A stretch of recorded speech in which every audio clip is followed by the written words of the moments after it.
But one other thing that we think at Search Institute is missing and that really is our focus for the future, and what I wanted to share a couple of thoughts with you about today, is relationships. Now, on one hand, you could say relationships. People in education and youth development have been focused on relationships forever. During the years, Marty mentioned I was in St. Paul schools, and we were working like crazy to reinvent high schools focused on what we called the new 3 R's: rigor, relevance, and relationships. When I think back on it, though, we did a pretty good job, or at least we worked hard on rigor, raising the bar for what kids had to know, putting in new requirements. And we did some stuff on relevance. We tried to connect high school to college and careers, and every kid should have a plan for life after.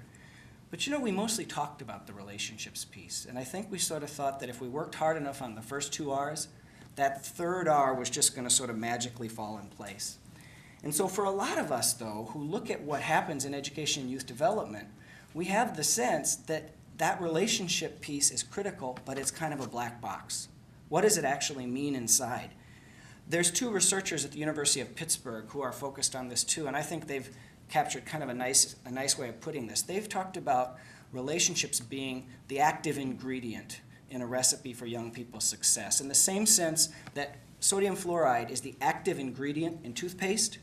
You could have everything else that's in there, and if you don't, and you could make it beautifully, and if you don't have the sodium fluoride in there, it's not going to actually do what you're expecting the toothpaste to do. And so thinking about developmental relationships is really the focus for us at Search Institute in the future, and we would hope the focus of partnerships with organizations like Campfire going forward. I just want to say, I'm not the most touchy-feely person. So coming to a focus on relationships is not the emphasis that I immediately went into education focused on. I used to be more worried about how good is the curriculum, how good is the teaching. But I've come to believe now that unless we actually really think deeply about what those developmental relationships in kids' lives are and how we do them and how we strengthen them across the continuum of kids' experiences, we're not going to get where we need to go.